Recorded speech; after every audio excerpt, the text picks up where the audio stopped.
मुझे मुझे इस चीज़ की बात करके इतना एक्साइटमेंट हो रहा है ना कि मैं बता नहीं सकता। मैं चाहता हूँ ऐसा हो। अगर बारिश ना हो और ऐसा रहे ना छाँव जैसा, तो राइड में बहुत मज़ा आता है। I am sure you guys also know this. बहुत सुंदर लगता है राइड करने में।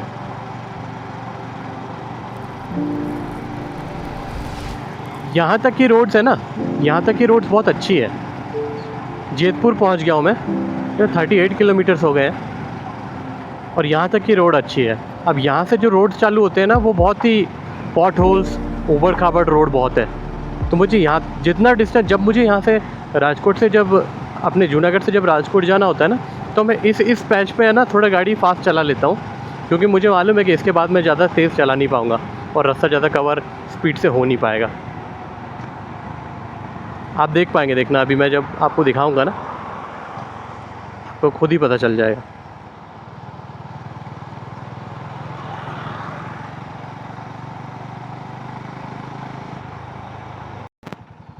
फ्लाईओवर्स है जिसके कारण यहाँ पर स्पीड बहुत स्लो हो जाती है चलने की, कम्यूटिंग स्पीड। अब हम दिन का पहला टोल क्रॉस करने वाले हैं, यार अप्रोचिंग टोल बूथ। देव मानुस निकला।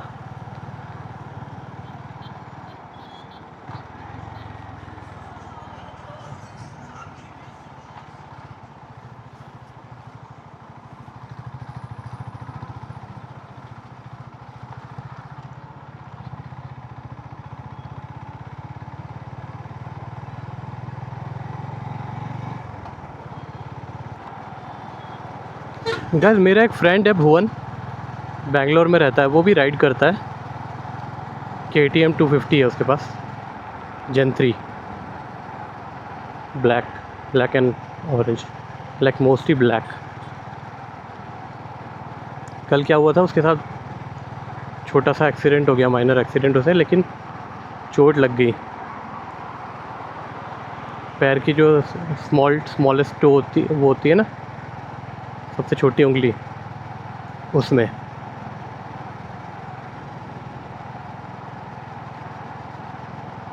एक्चुअली एक गाड़ी पार्किंग में लगी थी इस तरह से, और ये बाइक से इस तरह से जा रहा था। उसके लेफ़्ट पैर के सबसे छोटी उंगली में लगी। वो किस तरह से लगी मैं बताता हूँ। ये कार एक डिज़ायर टूरिस्ट कार थी, जो पार्क बेंगलोर की बात है। ये टूरिस्ट कार लगी हुई थी, डिज़ायर, स्विफ्ट डिज़ायर। और ये यहाँ से बाइक लेके निकला। वो अपने किसी पार्सल को कुछ कुरियर कुछ करने जा रहा था अपने फ्रेंड के साथ, तो बाइक से यहाँ से निकला। और इस बंदे ने ना, जो ये गाड़ी थी पार्क थी, जो अचानक ऐसे मोड़ दी, तो पूरा भार जो है ना गाड़ी का, पूरा जो फ्रंट मडगार्ड का ब्लैक फाइबर होता है ना, कार का मडगार्ड का फाइबर का आगे का हिस्सा, वो उसके गाड़ी के फुटरेस्ट पे, उसकी टो पे ही पूरा वज़न आ गया उसका, और अंदर तक पेनिट्रेट कर गई। तो काफ़ी बेचारे को है ना खून निकला। उसका वीडियो देखा था मैंने। और वो बंदा की इतनी हिम्मत कि इन लोगों ने उसको कन्फ्रंट किया कि भाई कैसे गाड़ी चला रहे, तो वो इनको ही बोल रहा है कि है ना तुम लोगों ने फास्ट गाड़ी चलाई थी। और एक्चुअली इन लोगों ने फास्ट गाड़ी चलाई भी नहीं थी, क्योंकि ये लोग जो कुरियर आइटम करने जा रहे थे ना, वो बहुत फ्रेजाइल आइटम था, वो इसलिए बहुत स्लो लेके जा रहे थे गाड़ी को इंस्टेड। और उसने बहस की, वहाँ का ही लोकलाइट था वो, कन्नड़ाई था वो, तो वहाँ। और ये बंदे क्या है, त्रिपुरा के है। ये जो मेरा दोस्त है वो त्रिपुरा का है। वो बेचारा तो सीधा भी बंदा है, अच्छा भी है, वो ज़्यादा है ना उलझता नहीं है किसी से वो। पर ये एज ए मतलब गुड सिटीज़न ये अच्छी बात नहीं है। उसने उससे बहस की, और अभी ये लड़का बेचारा अपने है ना चोट पे पानी वानी ही डाल रहा था और ऐसा सब कर रहा था। उसको दुख भी रहा था। उसने व्हाट्सएप पे स्टेटस डाला था, उससे मुझे पता चला। वीडियो भी डाला था उसने, छोटी सी क्लिप। तो ये उसी क्लिप में मैंने देखा कि वो बंदा एकदम से निकल के भाग भी गया, ना रुका, ना पूछ रहा है भाई कि तेरे को कैसी लगी चोट, के कितना दर्द हो रहा है, कुछ मरहम पट्टी, कुछ नहीं पूछा उसने, भाई निकल गया वो। ये क्या है यार, मतलब दिस इज़ नॉट गुड।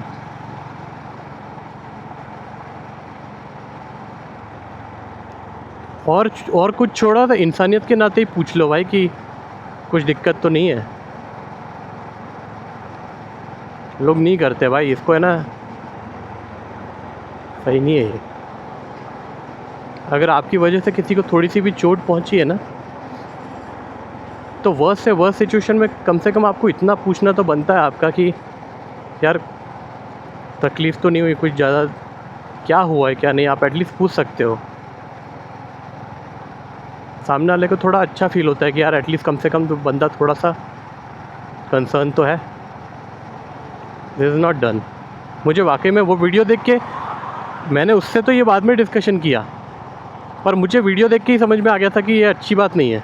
और बाद में उसने अपने मुंह से मुझे बताया कि यार उसने ऐसा किया, वो बिना बताए चला गया, बिना पूछे चला गया। मैंने बोला हाँ वो तो मैंने देखा।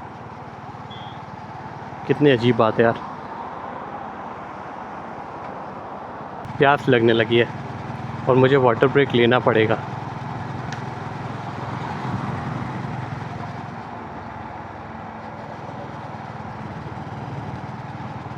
देख रहा हूँ किसी ढंग की जगह देख के रुकूँगा। ये bus by the way Junagadh to Rajkot है, मेरी सिटी से राजकोट। कितनी कन्वीनियंट बस है, जहाँ से जहाँ मुझे जाना है वही बस है।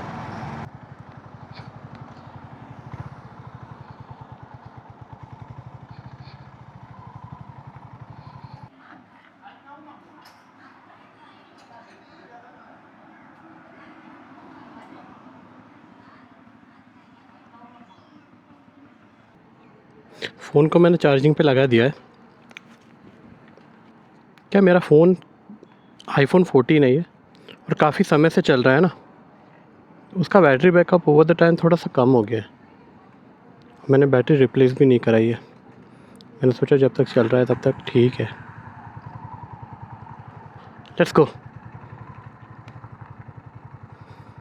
एक स्ट्रेंज बात ये है ना कि अभी तक मुझे प्यास लगी थी, पर जब मैंने बॉटल ली ना पानी की, पता नहीं क्यों मैं ज़्यादा पी नहीं पाया। ऐसा लगने लगा मुझे प्यास नहीं लगी है। क्या अजीब बात है। वापस हाईवे पर चार्जिंग हो रही कि नहीं मुझे देखते रहना पड़ेगा, पर क्योंकि इसका जो नीचे वाला जो जहाँ पर USB लगता है ना, वो थोड़ा सा लूज़ हो गया है ओवर द टाइम।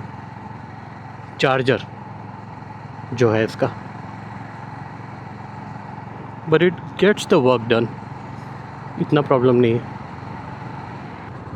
55 किलोमीटर चल चुके हैं दोस्तों हम लोग। तो एक क्वेश्चन था मेरे दिमाग में,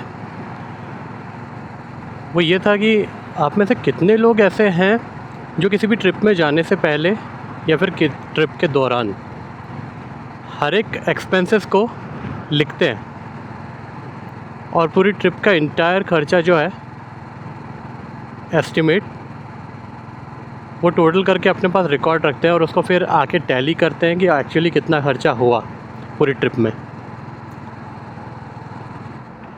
मैंने ये आदत करीबन लास्ट 2-3 ट्रिप्स में ही बनाई है और ये बहुत हेल्प करती है। आपको एक बेसिक आइडिया लग जाता है कि आपका कितना एक्सपेंसेस हो रहे हैं एक पर्टिकुलर ट्रिप में। ऐसे सनग्लासेस के शॉप्स देखता था ना मैं, तुरंत रुक जाता था। मुझे अच्छे लगते हैं सनग्लासेस, बट हर बार क्या है, मैं ना ऐसे ही रोड साइड सनग्लासेस लेता था जो कि है ना मेरे को धूप से है ना थोड़ा सा बचा लेते थे और ऐसे थोड़ा सा प्रोटेक्शन दे देते थे और थोड़ा देखने में थोड़े स्टाइलिश लगते थे। तो इस बार मैंने सोचा था कि इस बार मैं सनग्लासेस लूँगा ना तो थोड़ा ठीक ठाक लूँगा, जो पोलराइज भी हो along with that UV protection भी हो उसमें। सो मैंने अभी 2 दिन पहले ही एक सनग्लासेस मंगाए। अगर आपको चाहिए तो मैं उसका रिव्यू डाल दूँगा। ऑक्नो आईवेयर लैब्स 2 मंगाए थे मैंने सॉरी 2 सनग्लासेस मंगाए थे मैंने। एक विंसेंट चेज़, वो भी UV और पोलराइज था, और एक आईवेयर लैब्स ऑक्नो का आता है आजकल, एक ब्रांड है, तो उसका मैंने मंगाया था। कंपेयर किया मैंने दोनों को साथ में मंगा के कि कौन सा अच्छा है। विंसेंट चेज़ का भी मुझे अच्छा लगा था, उसका उसका फ्रेम और डिज़ाइनिंग थोड़ी मुझे पसंद नहीं आई। और एक पर्टिकुलर जो मैंने अभी लिया है ना, मैं आपको वीडियो में भी पहन के दिखाऊंगा, वो मुझे अच्छा लगा। सनलाइट को टोटली ब्लॉक कर रहा है वो, and working very well. I like it. बिल्कुल आँखों में एकदम सूदिंग है। वो दोनों है, पोलराइज भी है और यूवी भी है, यूवी प्रोटेक्शन भी है उसमें। खेत है राइट साइड में, मूंगफली लगी है शायद। भरोसा नहीं है, किसी भी क्षण बारिश हो सकती है, क्योंकि जब बारिश के सीज़न में मैं कभी जाता हूँ ना अपने घर से इस तरफ, तो बारिश पक्का होती है। मतलब बारिश के ही मौसम में कुछ रूट्स ऐसे होते हैं ना जिनमें बारिश की संभावना बहुत कम होती है, पर कुछ रूट्स ऐसे हैं जिसमें आप जाओगे ना तो आपको बारिश मिलेगी ही मिलेगी। मैंने देखा है, ये ऑब्ज़र्व किया है कई बार मैंने। ये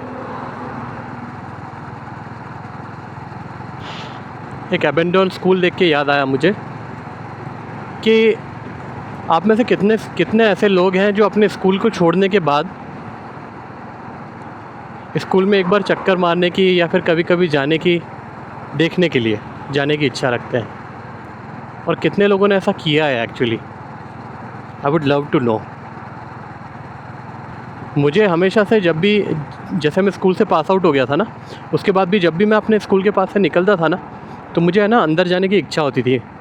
और कुछ एक बार मैंने 2-3 बार मैं गया भी अपने फ्रेंड्स को लेकर, जो मेरे साथ ही मेरे क्लासमेट्स रहे थे ना, उनको लेकर मैं कई बार गया हूँ। लेकिन एक बात है जो अभी तक मेरे साथ नहीं हुई है और मैंने की नहीं है, लेकिन मेरी बहुत ज़्यादा इच्छा है करने की। वो होता है ना एल्यूमिनाई मीट, वो मुझे करना है, उसमें मुझे शामिल होना है। अगर किसी ने मुझे इनवाइट नहीं किया ना, इनवाइट इसलिए कोई नहीं करता है जहाँ तक मुझे लगता है, मैं केवी से पास आउट हूँ by the way, KV Bairagarh Bhopal MP. Situation ये है ना कि इनवाइट इसलिए नहीं करता क्योंकि एक्चुअली एल्यूमिनाई मीट होती ही नहीं है हमारे इसमें, मतलब किसी ने की नहीं है, जहाँ तक मुझे पता है ना, as far as I know, की नहीं है किसी ने अभी तक। और सोचता हूँ कभी कभी कि क्यों ना मैं ही वो बंदा बन जाऊँ जो उसे ऑर्गेनाइज़ करूँ, और मेरे सारे फ्रेंड्स आए उसमें। मुझे इस चीज़ की बात करके इतना एक्साइटमेंट हो रहा है ना कि मैं बता नहीं सकता। मैं चाहता हूँ ऐसा हो, काश ऐसा हो पाए तो कितना सुंदर होगा। मुझे गूज़बम्स क्यों आ रहे हैं पता नहीं ये बात करके। कभी ऐसा हो कि वही पुराने दोस्त मिल जाएं, वही सारी बातें हों। ऑब्वियसली उस तरह से नहीं होगी जैसे पहले होती थी, सिचुएशंस बदल जाती है, लोगों के बात करने का तरीका, तौर तरीका बदल जाता है, रवैया बदल जाता है, लोग अपने अपने मोल्ड में ढल जाते हैं ना एक समय के बाद।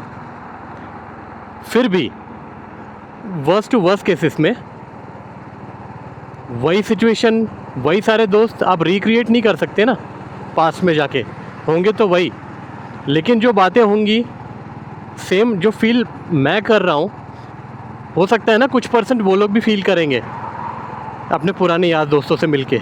बस मैं उस चीज़ को फील करना चाहता हूँ कि कितना मज़ा आएगा दोस्तों को मिलके।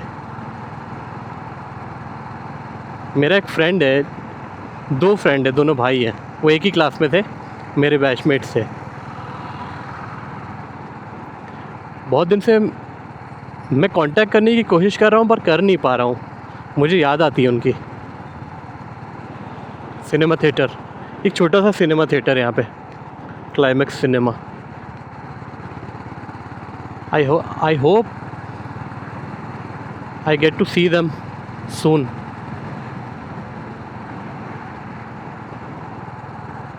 कभी कभी थोड़ी सी मिसअंडरस्टैंडिंग्स भी हो जाती है ना, पर जब तक आप बात करने के लिए रेडी हैं, अपने आप को, अपने माइंड को बना के रखा है ऐसा कि आप हर सिचुएशन में you can talk your way out, जो कि बहुत अच्छी चीज़ है। हमेशा चीज़ें वर्कआउट कर जाती है। अकीरा की बात मैंने नहीं की आज। माय स्वीट बेबी, मेरी मोटरसाइकिल का नाम अकीरा है। हर जगह मुझे लेके जाती है और मैं बहुत प्यार करता हूँ इससे।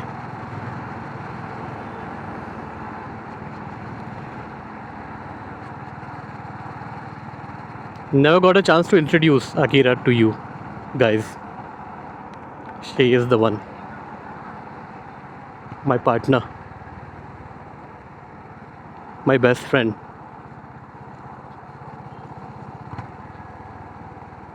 अभी आप लोगों से भी जुड़ जाएगी, फिर आपकी भी फ्रेंड बन जाएगी through this conversation that we do.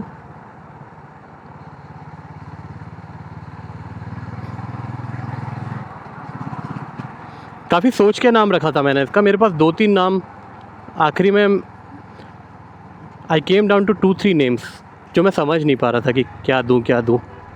ये मुझे बहुत अच्छा लगा था।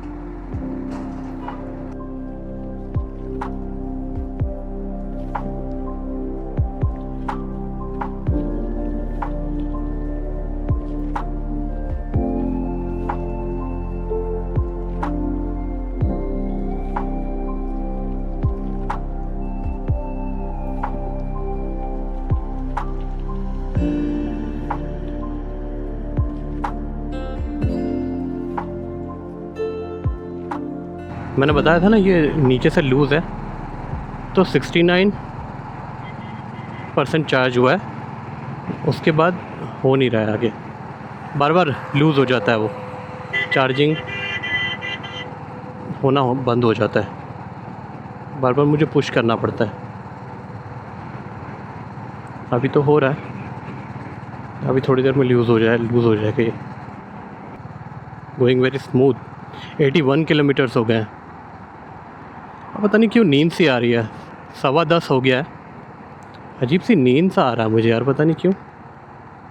शायद मौसम, टेम्परेचर थोड़ा कम हो गया है इसलिए भी हो सकता है, क्योंकि अभी बारिश जैसा देखो थोड़ी थोड़ी बूंदाबांदी स्टार्ट हो गई है और टेम्परेचर में एक अजीब सा चेंज आया है, थोड़ा सा टेम्परेचर कूलर साइड पे हो गया है।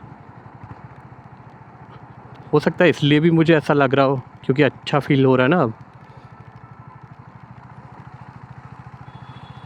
तो थोड़ा सा ना चिल हो गया है।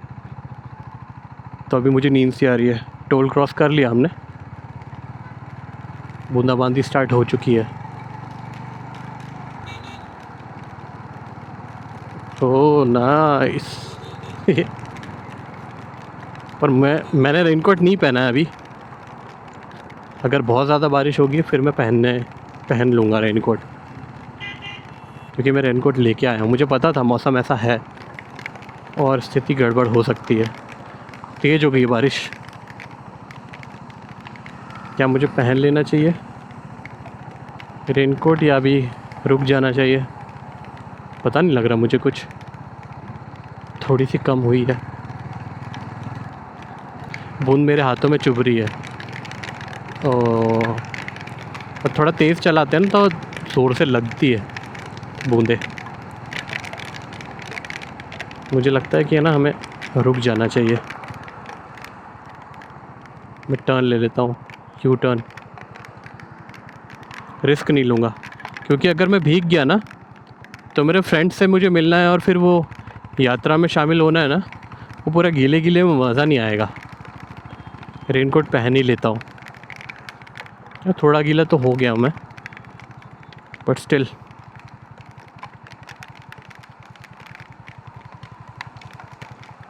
पहन लेता हूँ। रेनकोट पहनने के लिए रुक भी गया, पर है ना एकदम से कम भी हो गई, बारिश ख़त्म ही हो गई ऑलमोस्ट। सो मैंने सोचा अब रेनकोट निकाल भी लिया था मैंने, पर अब वापस रख दिया। अब अगर तेज़ होगी तो पहन लूँगा। Let's go. देखा, ये कुछ चीज़ें ऐसी होती हैं ना जो आ जाती है हमारे जर्नी में और हमें पता भी नहीं होता कि हमारा अच्छा खासा टाइम है ना ले जाती है। यहाँ पे देखो बिल्कुल सूखा है रोड, मतलब यहाँ पे कोई बारिश नहीं हुई है। उतने पैच में थी बारिश, वो काफ़ी तेज़ बूंदें गिर रही थी, चुभने लगी थी मुझे। अभी यहाँ पे नहीं नहीं नहीं है, देखो ये सेकंड टोल जो निकला ना अभी, वहाँ पे हमारे रिलेटिव्स रहते हैं बाय द वे। गाइस मैंने जब मोटरसाइकिल ली थी ना, तो मैं वहाँ से राजकोट से चला के ही हमारे घर तक लेके गया था। तो पता है क्या हुआ था, ये जो टेंपल आ रहा है ना, वहाँ पर उस दिन बहुत धूप थी। मैंने मई के टाइम गाड़ी ली थी, मई के महीने में गाड़ी ली थी, तो कड़ी धूप थी और हम लोग आ रहे थे ना, तो बहुत धूप थी और एग्जॉस्ट हो गए थे हम लोग। तो मैं और मम्मी इस मंदिर के पीछे की साइड में है ना छाँव है, वहाँ जाके रुक गए थे। थोड़ी देर हमने रेस्ट लिया, ब्रेक लिया, फिर हम निकले थे। जैसे यहाँ से ये पीछे की साइड चले गए थे हम। अब ये रास्ते में जितने भी ओवरब्रिज आए थे ना, फ्लाईओवर्स, करीबन 3 से 4 फ्लाईओवर्स आते हैं। उनका काम कुछ नहीं तो कुछ करीबन 4-5 साल चला होगा, तब जाके अब एक आध फ्लाईओवर उसमें से कंप्लीट हुआ, तब वो थोड़ा रास्ता है ना क्लियर हुआ। अभी भी उसमें भी 2-3 तो अंडर कंस्ट्रक्शन ही है अभी। ये पहुंच गए, हम पहुंच गए अपने डेस्टिनेशन पर। Yes, feel so good. रुक जा भाई, रुक जा। ये देखो गाइस, ये अरे ये बस कहाँ से आ गई, यहीं पर है। हाँ यहीं पर है, ये रहा big wing, big wing Honda big wing. कितने लोग गाड़ी ले रहे हैं यार आज, क्या है ये रेड वाला होंडा भी इधर साइड में ही है ना। एक्टिवा पे एक्टिवा ले रहे हैं लोग।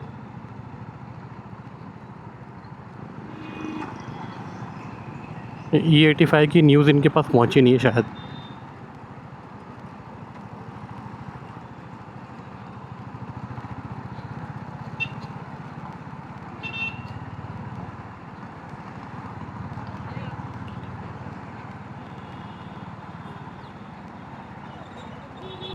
उस जगह पहुंच गया हूँ जहाँ से मुझे मेडिसिन लेनी है।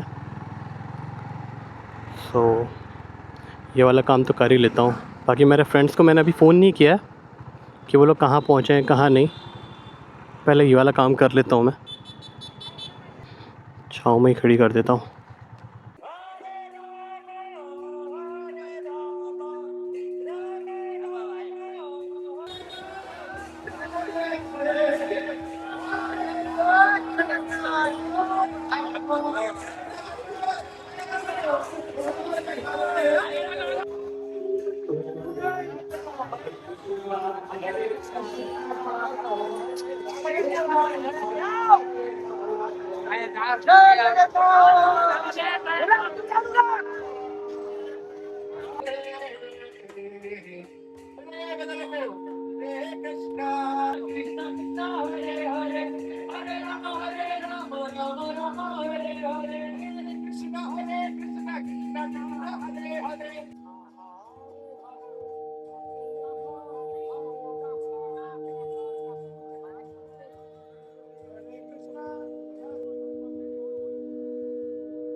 गैस अपने फ्रेंड्स को सी ऑफ कर दिया है मैंने, और अभी ये इंडियन ऑयल के पेट्रोल पंप पे खड़ा था, बट फाउंड आउट कि पेट्रोल की रेंज अभी है मेरे पास सो अभी पेट्रोल फिल नहीं कर रहा हूँ, इन केस रास्ते में अगर ज़रूरत पड़ेगी ना तो मैं फिल करा लूँगा। Currently it's good. 11:52 एक्चुअली घड़ी इसकी थोड़ी पीछे है मेरी मोटरसाइकिल की। एक्चुअली टाइम हुआ है 12:08। मैप में करीबन 2-2.5 घंटे दिखा रहा है मेरे डेस्टिनेशन मतलब जूनागढ़ पहुंचने में। और मैंने मोबाइल को भी चार्जिंग पे लगा दिया है। थोड़ा लूज़ है बट अगर फिट हो जाता है अच्छे से तो चार्ज अच्छे से हो जाएगा। थोड़ी प्यास भी लगी है मुझे। अभी थोड़ा सा कोई दुकान अगर खुली दिखेगी रास्ते में हाईवे पर तो मैं पानी पी लूँगा।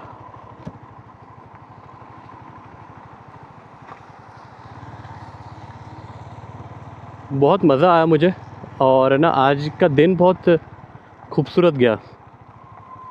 जगन्नाथ जी की यात्रा में शामिल होने का मौका मिला मुझे। मेडिसिन वाला काम में जो मॉर्निंग में किया था मैंने सक्सेसफुली हो गया था। मुझे मेरा काम वो हो गया था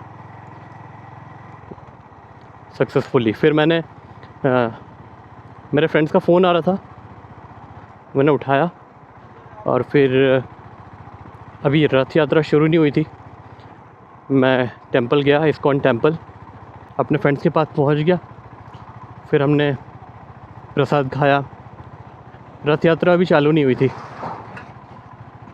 मेरे सामने की बात है, हम लोग प्रसाद खा के अभी बैठे थे और जगन्नाथ जी की मूर्ति को उन्होंने गाड़ी में रखा रथ तक ले जाने के लिए। सो आई वॉज ऑन टाइम। तो मेरा वो काम भी हो गया, पहला वाला काम, और दूसरे काम पे भी मैं लेट नहीं हुआ। और हमने रथ यात्रा का खूब है ना आनंद लिया। हमने बहुत कीर्तन में भाग लिया, डांस किया, बहुत मंत्रमुग्ध हो गए थे हम लोग। एक है ना बहुत प्यारा दिन गया मेरे को। बहुत ही दिन से ऐसा एक दिन मेरा जा नहीं रहा था कि ये ना कि जो बहुत ही सुंदर निकला हो और है ना मुझे मज़ा आ गया हो। आज वो दिन था, अच्छा लगा मुझे बहुत। रोड्स डार्क हैं ड्यू टू सम रीज़न और थोड़ा सा है ना डरावनी रोड्स है। कोई प्रॉब्लम नहीं है मुझे, I am good. Mobile charge हो रहा है, आई होप। सो गाइस मैंने अपने फ्रेंड्स को सी ऑफ कर दिया है, वो लोग निकल गए।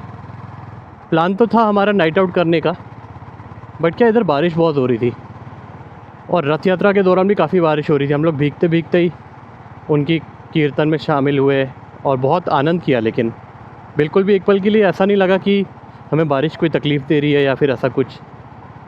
बहुत ही आनंदमयी दिन था आज। मेरे फ्रेंड्स को भी इतना ही मज़ा आया और ये दूसरा काम भी मेरा हो गया। आई मीन ये पूजा में शामिल होना और कीर्तन में भाग लेना, जगन्नाथ जी की रथ यात्रा का हिस्सा बनना, वो काम भी मेरा अच्छे से हो गया। बहुत मज़ा आया मुझे। सो हमने सोचा कि बारिश बहुत थी, फिर अभी रात को, अभी तो एट द मोमेंट नहीं हो रही है बट ऐसे आसार हैं। आसमान देख के ऐसा लग रहा था कि है ना बारिश हो सकती है। सो हमने फिर है ना ज़्यादा आगे का प्लान नहीं किया। हमको लगा कि कभी भी बारिश हो सकती है तो फिर कभी मिलेंगे, फिर से कभी प्लान कर लेंगे। और मुझे लगा ये सही ऑप्शन था। ज़्यादा फिर परेशान हो जाते हैं हम लोग भी।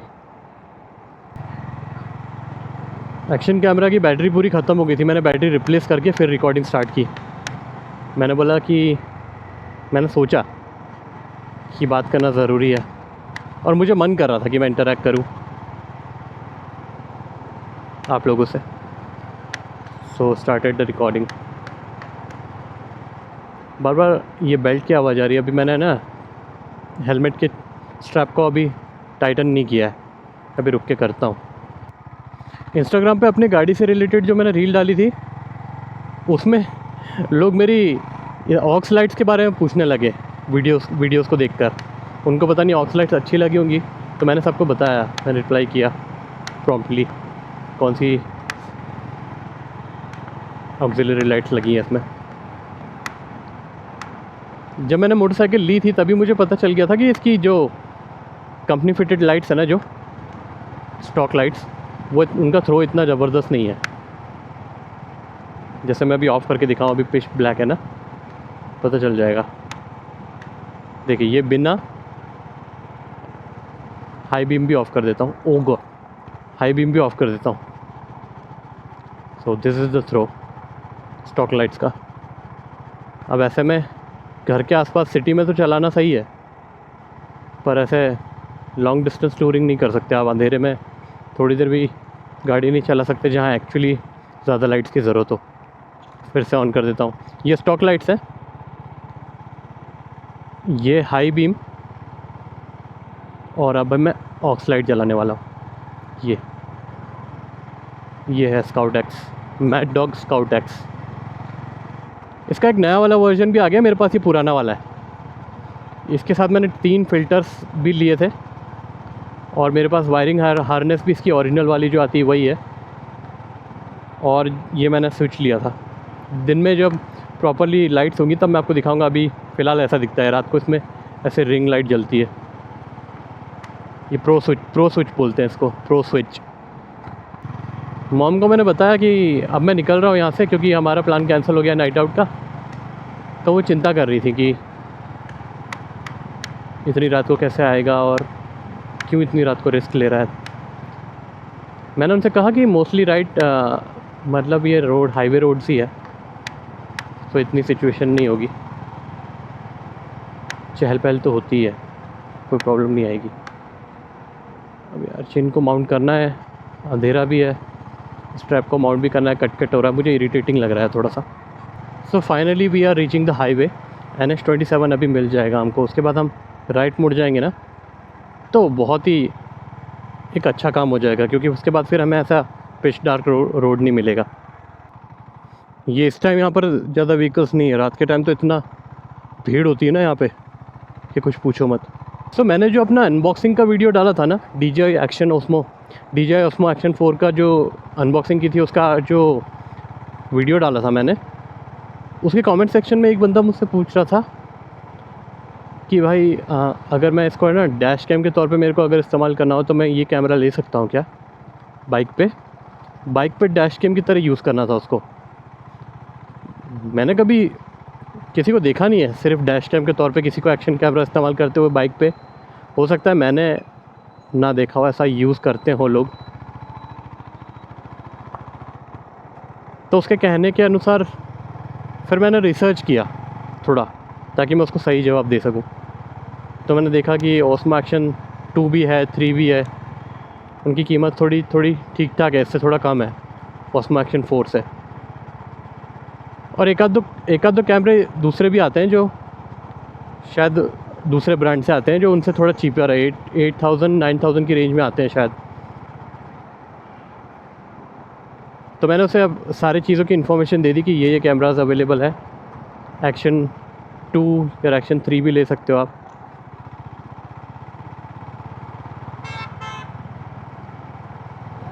एज अ डैश कैम अगर यूज़ करना है तो। गाइस आपको पता है क्या, आप कमेंट सेक्शन में मुझे बताना कि लोग यूज़ करते हैं क्या as a dash cam action camera को बाइक्स के लिए। कार में तो डैश कैम्स आते हैं ऑलरेडी, उनके अलग डैश कैम्स आते हैं, और क्या पता कार वाले भी इसको यूज़ करते हो एक्शन कैमरा को।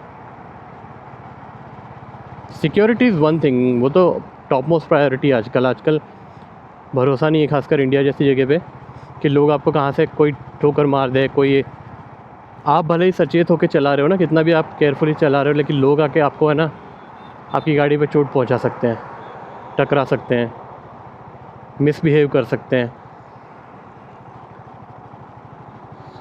सो एज अ वीडियो नोट और एज अ रेफरेंस और रिकॉर्ड आपके पास ये रहता है video proof. So it's good thing.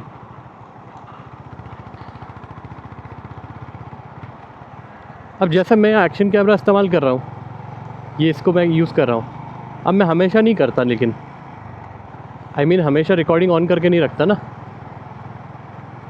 क्या पता जब मैंने रिकॉर्डिंग ऑफ करके रखी हो तभी कुछ हो जाए, मतलब कुछ नोक जोक या फिर कोई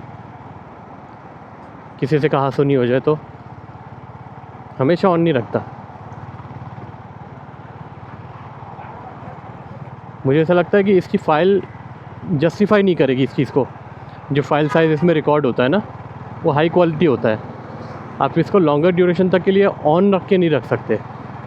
इससे रिलेटेड अलग कैमराज आते होंगे जिनमें फ़ाइल साइज़ थोड़ी छोटी होती होगी, स्टिल सारी डिटेल्स विजिबल होगी, यूजेबल डिटेल्स, यूज़ करने लायक डिटेल्स रिकॉर्ड होती होंगी।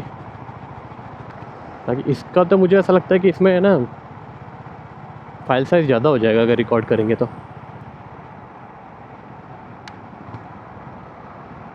एक मिनट में है ना थोड़ा समय लेके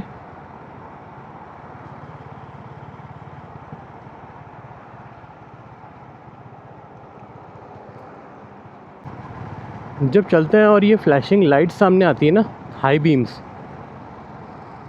तो बहुत है ना इरिटेट हो जाता है दिमाग। सामने एकदम फ्लैशिंग लाइट्स आती हैं। इंडिया में सब हाई बीम्स क्यों रखते हैं मुझे नहीं पता चलता रात के समय। So openly like 80% of the vehicles है ना हाई बीम ही रखते हैं अपनी गाड़ियों में। ऐसे क्यों है मुझे पता नहीं है ऐसा क्यों है। शायद मैंने एक बार गूगल किया था। क्रूज़ करते हुए पहुंच जाऊंगा, मैं ज़्यादा तेज़ चलाने वाला हूँ नहीं अभी एटलीस्ट, और वैसे भी नहीं चलाता हूँ मैं। 80-90 is a cruising speed, my cruising speed. 110 पे भी कभी कभी क्रूज़ करता हूँ मैं। पर ये जो व्हीकल है ना, इसका स्वीट स्पॉट है 70 to 80 और 80 to 90 टू द मोस्ट। उसके ज़्यादा फिर ये ऐसा नहीं कि कॉन्स्टेंटली ये 110-120 किलोमीटर्स नहीं कर सकती। गाड़ी बहुत केपेबल है, ये कर सकती है। बट आपको ऐसा लगेगा कहीं ना कहीं थोड़ा बहुत कि you are asking for more from this particular bike. अब हिमालयन 450 और ये सब की गाड़ियाँ होती हैं ना जो एडवेंचर मोटरसाइकिल, जिनका बोर साइज़ थोड़ा बड़ा है, इंजन थोड़ा बड़ा है, 450 सीसी सेगमेंट की जो गाड़ियाँ, उनमें क्या 110-120 करोगे ना आप कॉन्स्टेंटली एक ही स्पीड, मतलब लंबे स्ट्रेच तक, वो गाड़ियाँ इतना मतलब सर्वाइव कर देंगी। सर्वाइव तो ये भी कर लेगी, बट उनमें आपको मज़ा आएगा वो स्पीड्स मेंटेन करने में। इसमें थोड़ा आपको ऐसा लगेगा कि चलो थोड़ा सा कम करके चलते हैं। जब आप कॉन्स्टेंटली इतना खींचोगे ना उसको, आप खुद ही आप कम कर दोगे स्पीड। गाइस टेल मी, आप लोग बताइए कि है ना आपको किस तरह का कैसा लग रहा है वीडियोस देख के। थोड़ा फीडबैक दीजिए। I am open to feedbacks, open to criticism. अगर आपको कुछ ऐसा लगता है जो मैं इम्प्रूव कर सकता हूँ तो प्लीज़ मुझे है ना मुझसे शेयर कीजिए। मैं जानना चाहता हूँ कि है ना क्या मैं ऐसा कर सकता हूँ जिससे थोड़ा सा इम्प्रूवमेंट हो जाए, या ऐसी क्या चीज़ है जो मुझे ऐड करनी चाहिए, या ऐसी क्या चीज़ है जो मुझे रिमूव करनी चाहिए या हटानी चाहिए या कम करनी चाहिए। पानी पी लेते हैं गाइस, मुझे प्यास लगी बहुत देर से, बट मैं दुकान नहीं ढूंढ पा रहा था। अब मिलिए तो पानी पी लेते हैं। कितना कचरा फैलाते हैं लोग यहाँ के यार। इंडिया में ये सिविक सेंस नहीं है, कचरा फैलाने में लोग आगे हैं सबसे। पानी पी लिया है, अब निकलते हैं। और बंदों को सोते हुए वहाँ पे देख के ऐसा लग रहा था यार यहीं सो जाओ, कौन जाए आगे। बट निकलते हैं, लेट्स गो। जब आप सोलो ट्रैवलिंग कर रहे होते हैं ना और लंबी राइड्स कर रहे होते हैं, डेली बेसिस पे आप 300-400 किलोमीटर्स कर रहे होते हैं, तब आपको है ना night time, day time, unusual times आपको राइड कर रहे होते हैं ना, तो फ्लो में हो जाता है वो। जब स्टैंड अलोन आप कभी कभी निकलते हो और देर रात हो जाती है, घर से थोड़ा दूर जाते हो और फिर आपको घर पे आना होता है ना टाइम से, या फिर लेट ड्यूरेशन में ट्रैवल करके घर पहुंचना होता है, यार बड़ा ना दिमाग ख़राब होता है, हिम्मत भी नहीं होती है और मन भी नहीं करता है। पर आज मौसम थोड़ा सही है।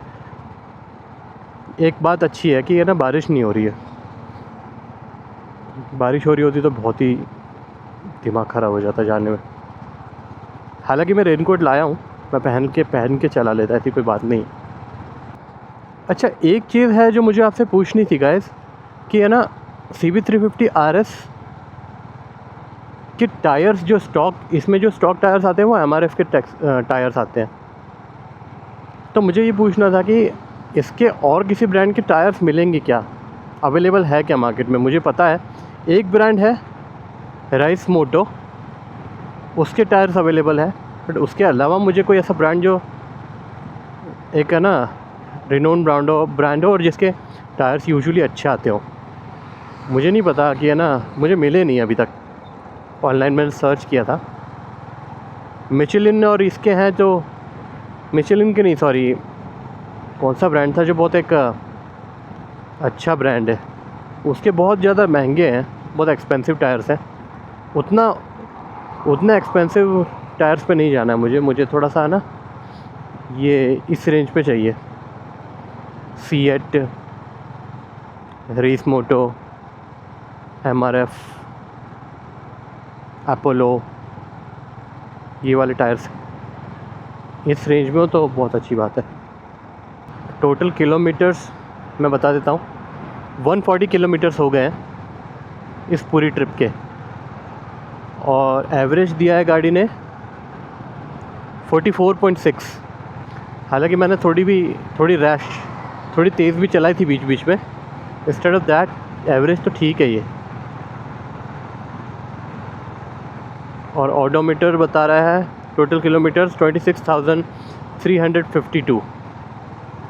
तो इतना एक्सपीरियंस हो गया मुझे इस गाड़ी के साथ, और ओवरऑल मैं कहूँगा कि it's good bike, nice commuter, it takes you places. I am very happy with this. हर गाड़ी के कुछ ना कुछ फ़ायदे और नुकसान होते हैं, but it comes with this own cons, own drawbacks. वो मैं आपको वीडियोस में डिस्कस करके बताऊंगा, आपके साथ शेयर करूंगा क्या परेशानियां हैं, एविडेंट है वो। पहला टोल क्रॉस करने वाले हम लोग। अच्छा है सफ़र, गर्मी नहीं है ज़्यादा, वो तो मैं ऐसे बोल रहा हूँ जैसे मैंने गर्मी आज झेली नहीं है। पूरे दिन तो मैं गर्मी ही झेलते हुआ आया हूँ, पूरा तरबतर हो गया था पसीने से। रथ यात्रा में भी बारिश के साथ साथ पसीना भी, डांस भी कर रहे हैं हम लोग, पूरे पसीने से लथपथ हो गए थे।